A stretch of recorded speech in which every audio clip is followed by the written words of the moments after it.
सुप्रभात। स्वामी विवेकानंद बचपन से ही एक संस्कारित परिवार के थे। अपने 6 भाई बहनों में सबसे छोटे थे, लेकिन बड़े शरारती थे। माता पिता के संस्कार के कारण उन्हें भगवान के प्रति एक लालसा जगी थी कि मुझे भगवान के दर्शन करने हैं, और इसीलिए वो अलग अलग समय पर ध्यान करना, कुछ और करना और उल्टी पुल्टी शरारतें करना, ये सब उनका रहता था।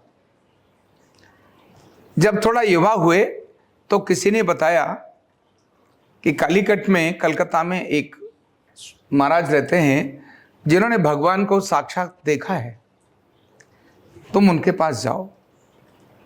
और उनका नाम था स्वामी रामकृष्ण परमहंस। जब ये विवेकानंद वहां पहुंचे, अभी तो नरेंद्र थे, इनका नाम बचपन में नरेंद्र था, और जब वहां पहुंचे तो स्वामी रामकृष्ण परमहंस ने पहले ही एकदम देखते ही कहा, अरे नरेंद्र, तुम कहां थे? मैं तो तुम्हारी बहुत समय से प्रतीक्षा कर रहा था। इनको बड़ा अजीब सा लगा, मैं पहले तो कभी मिला ही नहीं, और मैं तो पहली बार आया, और इन्होंने कहते मैं तो तुम्हारा इंतजार कर रहा था। बोले ये मतलब मैं जिसको ढूंढना चाह रहा हूं, मिलना चाह रहा हूं, वो व्यक्ति पहले ही बोल दे कि तुम्हारा तो मैं इंतजार करना था, तो ये तो बड़ा एक अजीब सी बात होगी। संवाद हुआ, आश्रम में आए स्वामी रामकृष्ण परमहंस के, और वहां उन्होंने एक प्रश्न किया कि क्या आप मुझे भगवान के दर्शन करा सकते हो?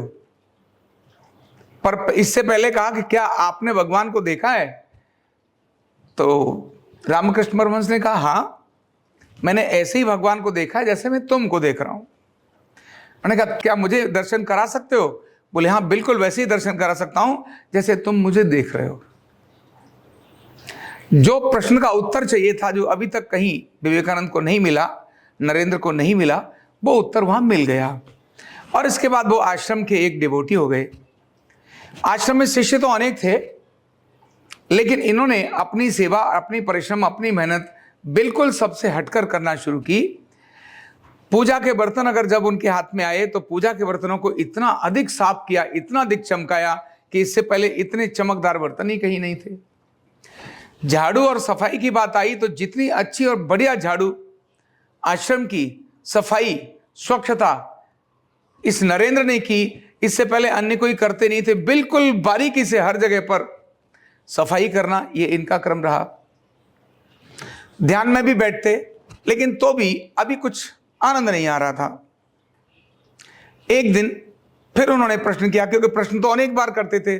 सबसे अधिक प्रश्न ये नरेंद्र ही अपने गुरु को करते थे।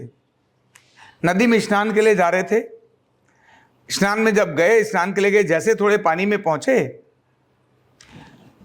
तो रामकृष्ण परमहंस ने इनकी गर्दन को पकड़कर पानी में तगड़ा अंदर से डुबो दिया, ऐसे दबा के रखा, अंदर ही अंदर तो निकलने नहीं दिया। पहले तो उनको लगा शायद गुरु कुछ सिखा रहे होंगे, लेकिन जब सांस फूलने लगी, बिल्कुल जोर लगाया, तो रामकृष्ण परमहंस भी सिद्ध पुरुष थे।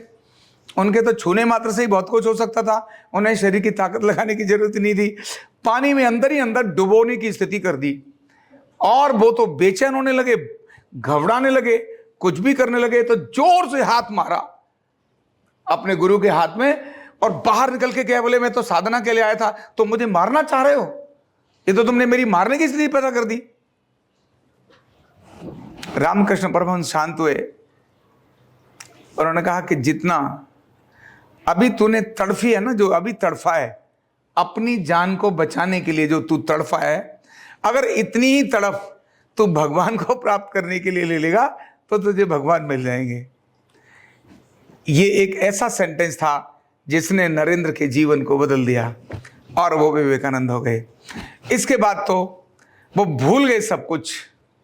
अभी अपने गुरु को बार बार आके कहते थे, इससे पहले मेरे माता, मेरे पिता, जब थोड़ा घर का हालत अच्छी नहीं है, आप देवी से बात कर लो ना, देवी से मांग लो ना, कुछ मेरे घर में भी कुछ हो जाए। क्योंकि वो जानते थे कि माँ से, भगवती से स्वामी रामकृष्ण परमहंस ऐसे बात करते हैं जैसे हम आपस में बात कर रहे हैं।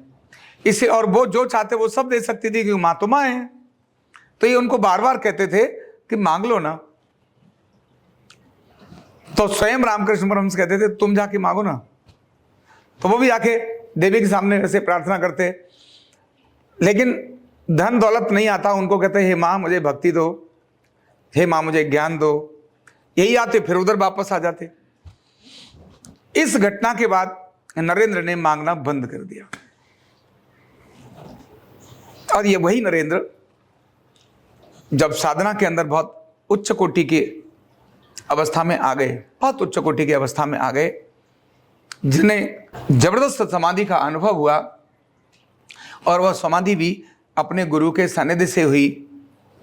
गुरु ने अपने पद स्पर्श, केवल वो जानना चाहते थे इसका प्रारब्ध क्या है, इसका फ्यूचर क्या है, इसका पास्ट क्या है जो निकला है, वो सारा तो केवल पैर को अपने स्पर्श किया, स्पर्श करते ही नरेंद्र का अगला और पिछला सारा उन्होंने उनको जान लिया।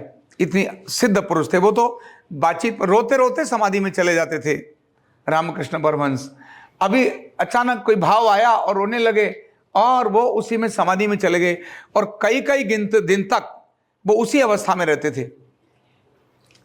अभी कहीं बैठे हैं, बातचीत कर रहे हैं, कुछ संवाद चल रहा है, और संवाद चलते हुए वो भाव में आए और समाधि में चले गए।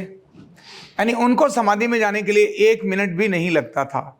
समाधि का अर्थ होता है जहां व्यक्ति को अपने शरीर का भी ना पता चले, जहां श्वास केवल आने और जाने के लिए रह जाए, कोई अगर ऐसे टच भी करे तो उस पर कोई फर्क ना पड़े, कोई भी ऊपर से दाएं और बाएं घूम जाए उसको कुछ पता ना चले, ऐसी गहन ध्यान समाधि की स्थिति होती है।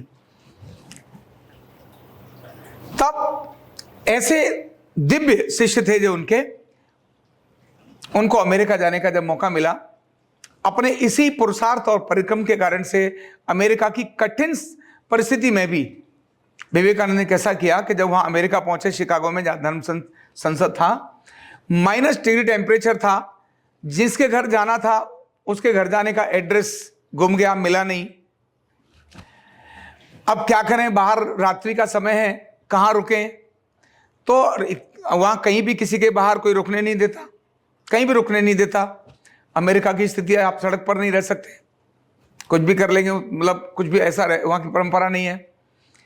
तो ये रात्रि में कूड़ा घर था, उस कूड़े घर के अंदर साफ करके कूड़ेदान के अंदर इन्होंने रात बिताई।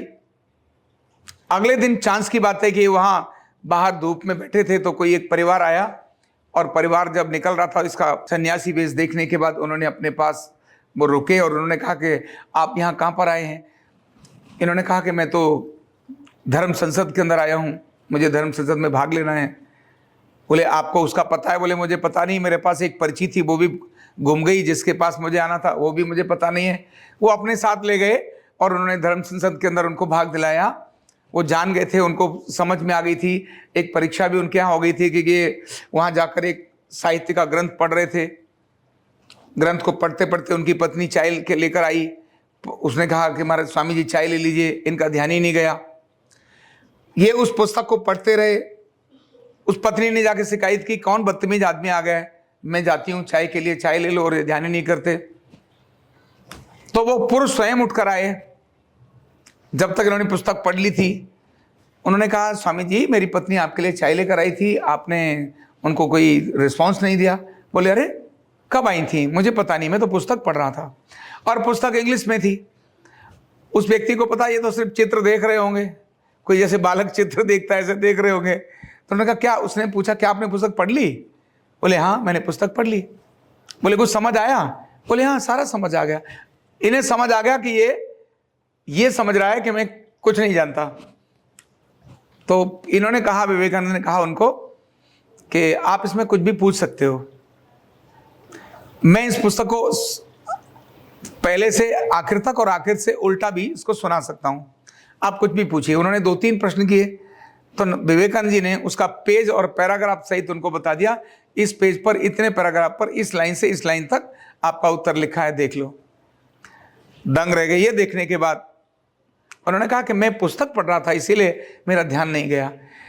धर्म संसद में गए, और जिस प्रकार हम जानते हैं कि भारत के सन्यासी ने जो अपना उद्बोधन दिया, उसके बाद दुनिया के अंदर एक अलग प्रकार का माहौल खड़ा हो गया। लेकिन विवेकानंद की जीवनी से एक चीज सीखने को मिलती है कि अगर मन में तड़फ हो, जब तक तड़फ नहीं और विश्वास नहीं, तड़प और विश्वास के बाद आपका प्रयास, यही जीवन में सफलता को देते हैं। और जब तड़प होती है, विश्वास होता है और प्रयास करने लगते हैं, तब आपकी कैपेसिटी यानी आपकी क्षमताएं विकसित होने लगती हैं। और जब आपकी क्षमताएं किसी भी एरिया में विकसित हो जाती हैं, ध्यान रखना सफलता आपके हाथ में होती है। हम चाहे व्यायाम करें तो भी हमारे को कैपेसिटी बिल्ड करनी होती है। अब हम कितना व्यायाम कर सकते हैं? हम ध्यान करें तो भी हमें अपनी कैपेसिटी बिल्ड करनी होती है, हम कितना ध्यान कर सकते हैं? हम पढ़ाई करने लगें तो भी हमें कैपेसिटी बिल्ड करनी होती है, कितनी अब पढ़ाई कर सकते हैं? कुछ भी कैपेसिटी बिल्ड तब होती है जब आपकी तड़प होती है, आपका विश्वास होता है, आपका प्रयास होता है और अपनी कैपेसिटी अपने आप बिल्ड हो जाती है। और यही अपनी क्षमता का एक बड़ा कारण बनती है।